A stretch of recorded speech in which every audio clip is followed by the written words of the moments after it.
Bom dia, meus amados irmãos, que a graça e a paz que vem da parte do nosso Deus, da parte do nosso Senhor e Salvador Jesus Cristo, possa crescer e superabundar em nossos corações, como é a atuação da graça do Senhor em nossas vidas. Meus amados, vamos dar continuidade aqui à nossa lição bíblica diária. Essa semana estamos estudando a segunda lição, Andando na Luz. Ontem, na quarta-feira, nós vimos aqui as perguntas 7 e 8, quando nós vimos lá que o Senhor deixou bem claro que iria consumir, ambos os povos, tanto o cabeça, os príncipes, quanto o povo que escolheu seguir esses homens, líderes religiosos, que desencaminharam o povo da verdade, e aí os dois seriam consumidos, O texto é muito claro aí no versículo 31, ele diz: ambos arderão juntamente, e não haverá quem apague. Também vimos na pergunta 8, já no capítulo 2, versículo 2, quando o Senhor disse, apontando para os últimos dias, o Senhor iria conduzir povos, de todas as nações, Os povos, todos os povos, diz o texto, afluirão, usando aqui como se uma palavra fosse um rio, afluirão para esse lugar alto, que é a casa do Senhor, que está no cimo, está acima dos montes, o local mais alto. Muitas vezes, até no mesmo livro aqui de Isaías, ele vai usar o termo Sião, ou Monte de Sião, ou simplesmente Monte Sião. São referências ao ajuntamento do povo de Deus. Isso é bem marcante aqui no livro de Isaías. E hoje, quinta-feira, vamos aqui para as duas perguntas de hoje. A primeira pergunta, pergunta 9, nos traz aqui o seguinte questionamento: o que farão as nações ao saberem da casa do Senhor? Obviamente, isso aqui é antes do juízo, isso aqui é no tempo de graça ainda, quando o povo de Deus, no tempo do fim, conforme o contexto anterior, levar esse evangelho aos 4 cantos do planeta. O que acontecerá momentos antes do retorno de Cristo à Terra? Olha o que diz o texto aqui em Isaías 2:3.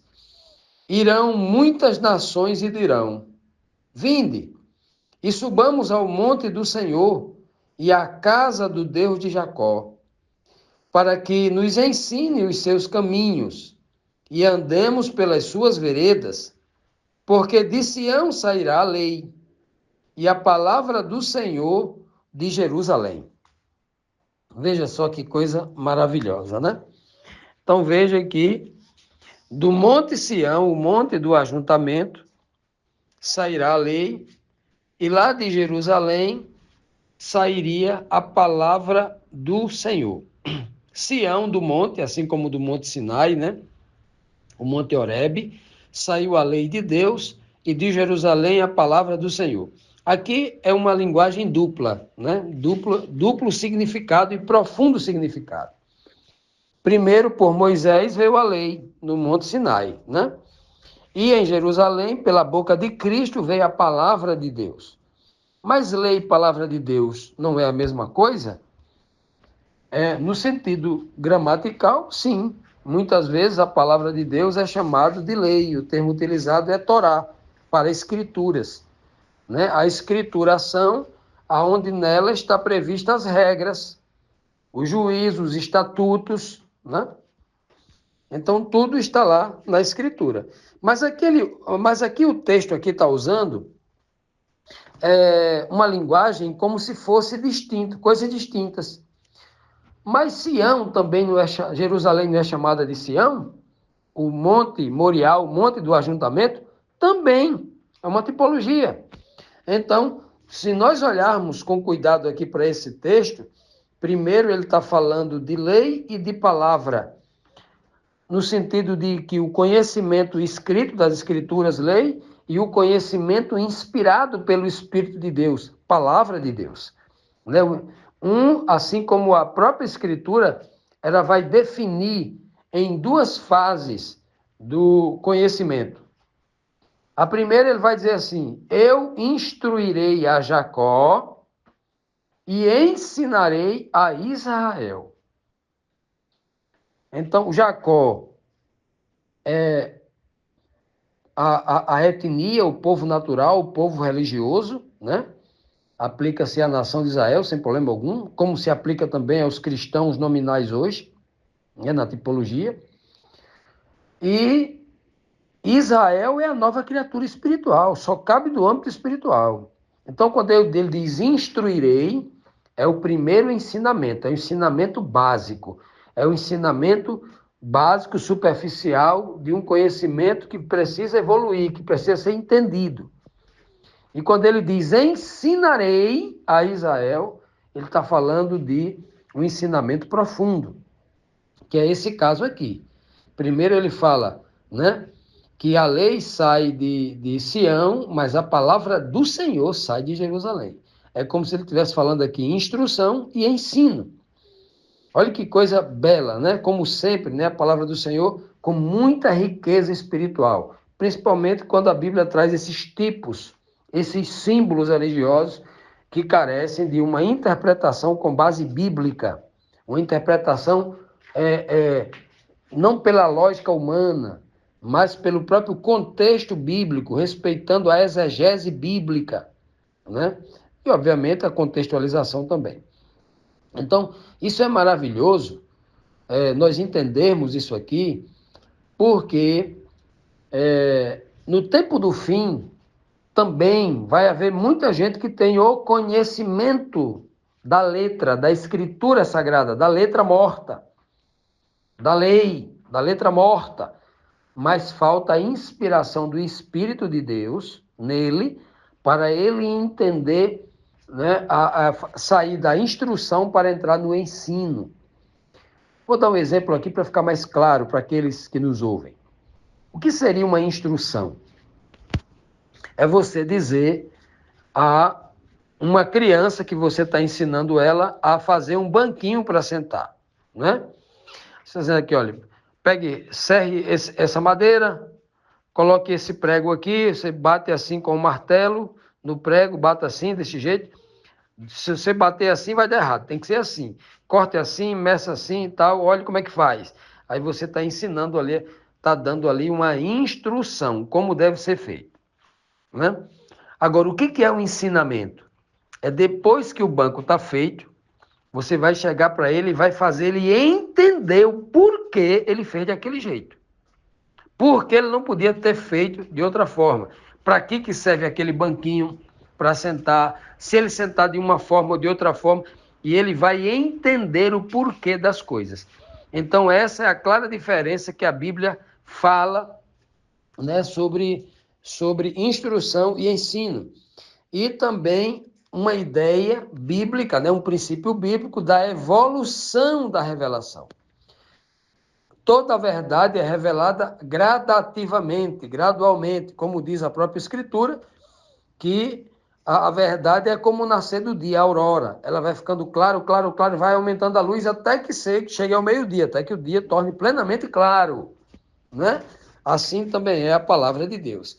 E essa é a beleza que nós temos aqui, essa linguagem. Chegará o tempo, no tempo do fim, quando esse povo vai ser atraído para Deus, não para uma montanha, nem para um templo construído de tijolo e cimento. Aqui é uma linguagem tipológica.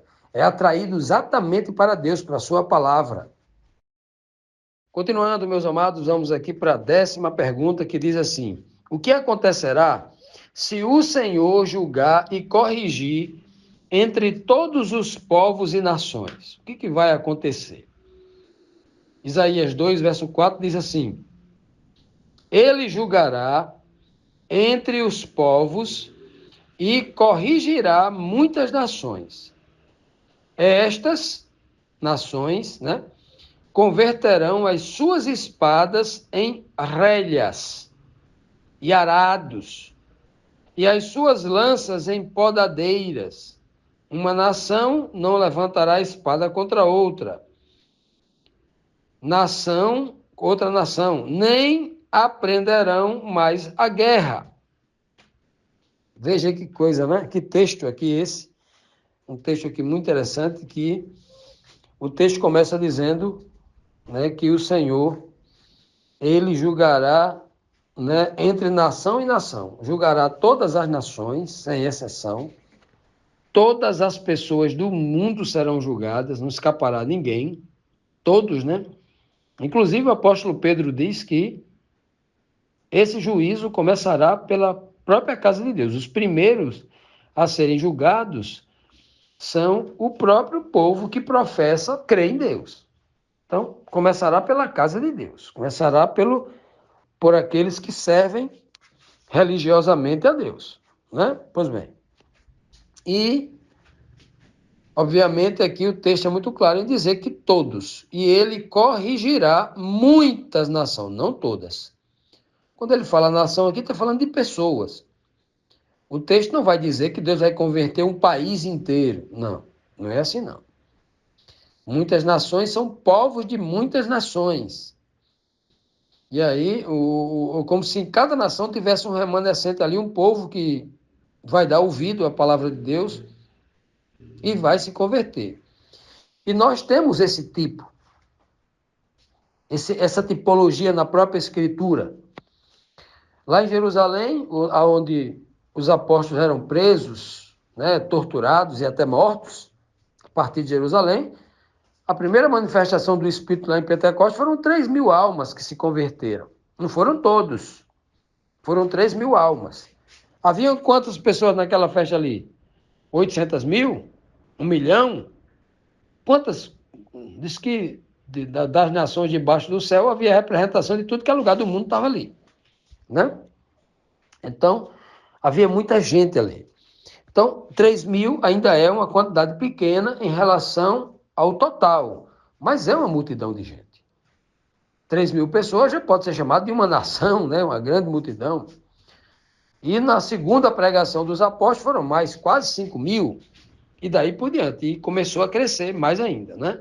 Então, o apóstolo Paulo andou ali pela Ásia, Ásia Menor, pela Europa, né? Vários países, nações, povos, pregando o evangelho e formando igreja em tudo que é lugar. Então, gente de todas as nações, após o batismo e o selamento com o Espírito Santo ali no Pentecoste, a igreja começou a crescer. Este modelo, ele vai se repetir no tempo do fim para cumprir um princípio escatológico imutável, que é o princípio lá de Eclesiastes 1, verso 9, Eclesiastes 3,15, que diz: o que foi, é o que será, o que aconteceu, tornará a acontecer, porque não existe nada de novo debaixo do céu.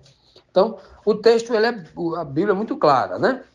Que isso é algo parecido, será repetido no tempo do fim. Aqui, como diz o texto aqui, ó, né? Como o texto aponta aqui para... o contexto aponta aqui para os últimos dias, como nós lemos ontem aqui no texto. Então, ele diz claramente aí que muitas dessas nações irão se converter. Então, nações que eram acostumadas a usar espada, ou seja, a competir contra o ser humano, esta espada vai se converter, por exemplo, em foice, em enxada, em plantadeiras, né? Ou seja, aquilo que era usado para ferir o homem, agora ele é usado para o trabalho, para beneficiar o homem.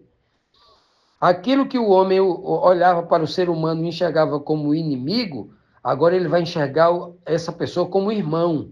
Ele vai pensar em ajudar essa pessoa e não em matar essa pessoa e não fazer mal a essa pessoa. E realmente isso é uma verdadeira conversão. Essa linguagem aqui pode não ser muito bem entendida pelo homem moderno, que não tem contato com as coisas do campo, que não tem conhecimento e práticas agrícolas, mas para o povo de Israel antigamente essa mensagem era muito clara para eles. Ou seja, um tempo de paz. Ninguém mais está preocupado em se defender, né? Agora vai se preocupar em servir, em fazer o bem, né? Aí ele diz aqui que vai converter as suas lanças em podadeira, ou seja, ao invés de primeiro ele vai plantar, né? Roçadeira aqui, né? O arado é preparar a terra, lançar a semente.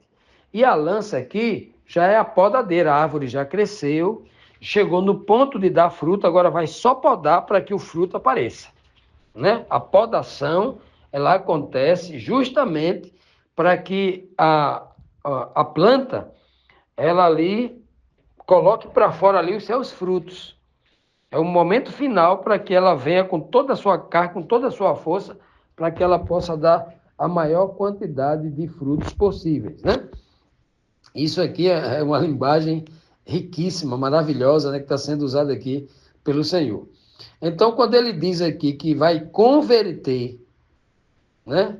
Algumas versões aí começam a falar corrigir em muitas nações, né? Ele vai converter, vai transformar a espada em, vamos traduzir numa linguagem mais simples, né? Vai transformar uma espada numa enxada, uma arma de ferir, numa ferramenta que vai beneficiar o ser humano, vai trazer vida, comida, né, para a mesa do ser humano, e uma lança que traspassava as pessoas em podadeiras, né, que vai tirar os galhos que não vão dar fruto, para que a árvore tenha mais força ainda, ou seja, um irmão ajudando o outro.